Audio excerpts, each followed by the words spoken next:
If you live in the central Okanagan area and require air compressor service or repair, please give Murray a call at Repair 250-826-6533.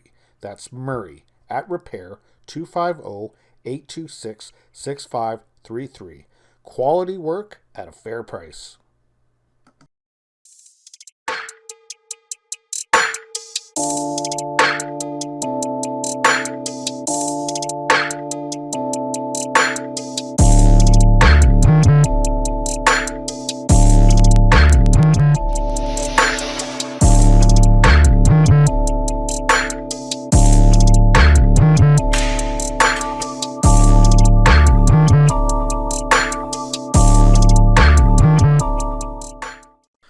Hello everybody, welcome back to the channel. My name is Gene Edwards. You're watching Lubed. This is my preview video for the Edmonton Oilers Pittsburgh Penguins at the PPG Arena in Pittsburgh, Pennsylvania for April the 26th. I got the date right this time. So yeah, I was going to release this video last night and I apologize for not doing so, but there was just not enough statistical information for me to make a decent video. If I'm going to do a video, I want to give you guys some kind of quality, there's no point for me to do it last night. So I did have to sneak in some time to get this one done today, and I managed to get it done. So right on. Let's get into it. There's a lot I have to cover. So before I cover that, I also want to congratulate Chris Russell of the Edmonton Oilers being nominated for the Masterton Trophy. He is the Edmonton Oilers representative this year, and a good representative he will be, and I think he has actually a very legit chance of winning it, and I'll get into that shortly. So let's dive into tomorrow's game. So it is McDavid versus Crosby. Connor McDavid, 118 points, 43 goals, 75 assists. Sidney Crosby, 84 points, 31 goals, 53 assists. It's Leon Draisaitl with 273 shots, 55 goals, 24 power play goals. That's unreal. 24 power play goals. I wonder where it's going to end at. Versus Jake Gunzel on left wing. 40 goals, 7 power play goals, 259 shots. It's McDavid's plus minus of 25 to Chris Letang's plus minus of 20. Notable injuries. As you know, that Jesse Puljujarvi and Darnell Nurse both did not make the trip. Josh Archibald is still on the injury reserved. As far as the Pittsburgh Penguins go, it's Jeff Carter, Jason Zucker, and Evgeny Malkin all day today. Let's get into the offensive stats per game.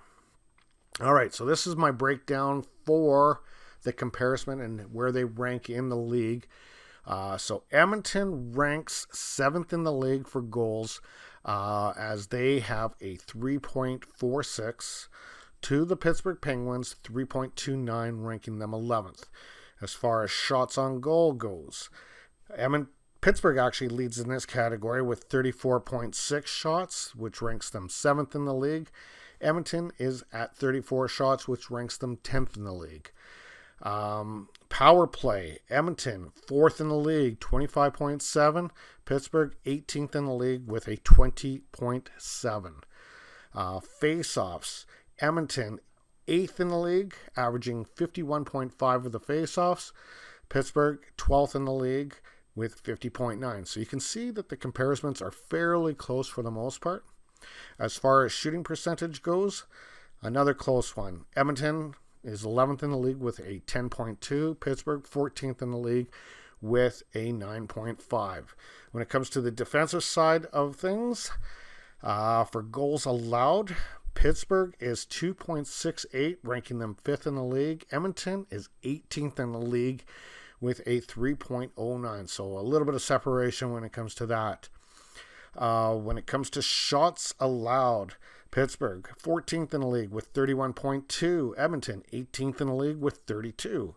Penalty minutes, Pittsburgh extremely stingy as far as that. They are very disciplined, very well played, as they ranked number 1 for penalty minutes, only averaging 6.8 penalty minutes per game. Edmonton is 12th in the league, averaging 8.3. Penalty kill, Pittsburgh is second in the league with 85.7 versus Edmonton's 18th in the league at 79.2. So, this could be a special teams story, but if Pittsburgh is as stingy as they are with penalties, then it could very well favor the Pittsburgh Penguins, because you got the second best penalty kill against the fourth best power play in the Oilers. So that's, if it does come down to a special teams thing, which could very well dictate this outcome, then depending on the amount of penalties there is, if there's very little penalties for Pittsburgh, then Pittsburgh will have the advantage. If there is a lot of penalties for Pittsburgh, then it's going to be interesting to see how that is going to compare out when it comes down to the best or the second best penalty kill versus the fourth best power play. So we'll see how that works out. Right now, Covers has the consensus pick at about, it's hovering up and down, so by the time I actually post this, it might actually change. But right now, it has Edmonton at 42% and Pittsburgh at 58% as the favorite. As far as the trends go, the hot trends and cold trends, when it comes to the Oilers are 5-0 in their last 5 after losing 5 goals or more in their previous game. The Oilers are also 4-0 in their last 4 versus a team with a winning record. Oilers are 8-1 in their last 9 when their opponent scores 2 or more goals in the previous game. Oilers are 5-1 in the last 6 against the Eastern Conference. A couple of their cold trends are the Oilers are 1-5 in their last 6 as an underdog, so they don't fare well against underdog teams. The Oilers are 1-6 in their last 7 games as the road underdog. For the Pittsburgh Penguins, they have one hot trend, which is they are 5-1 in the last 6 on the 4th game of a 4-6 situation. And they are 1-5 in their last 6th on Tuesday games. So just a couple of stats for you there and a couple little information, little bits of tidbits that could help you make your wager if that's what you do. And when it comes to the Masterton Trophy, let's get into that a little bit. So like I said at the beginning of the video, Chris Russell was nominated and a highly regarded player as he achieved the NHL record for the most block shots earlier this season. The Masterton Trophy is basically, so the way they word it is the PWHPA, which is the Professional Hockey Writers Association, will select a player from each of the 32 teams who best exemplifies the quality of perseverance, sportsmanship, and dedication to the game. So some of the nominees they selected is Carey Price out of Montreal this year, Jack Eichel, probably because of how he came back from the neck injury, Carey Price with his injuries, Ryan Getzlaf retiring with the same team as he played his final game in Anaheim last night, Zdeno Chara for his longevity.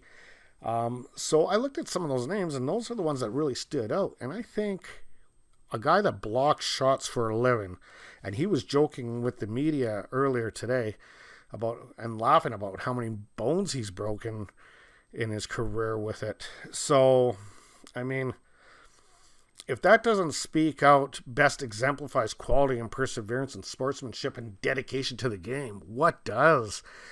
So I think he has a good shot at winning.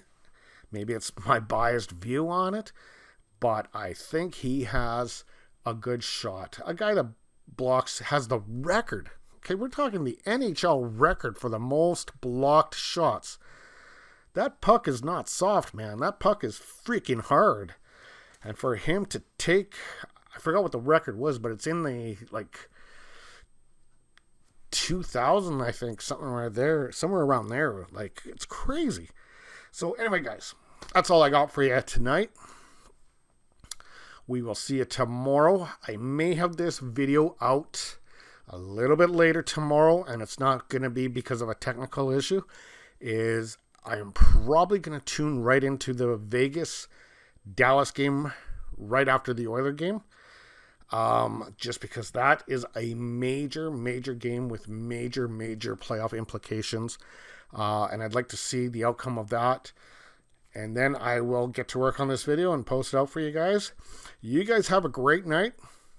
We will talk soon.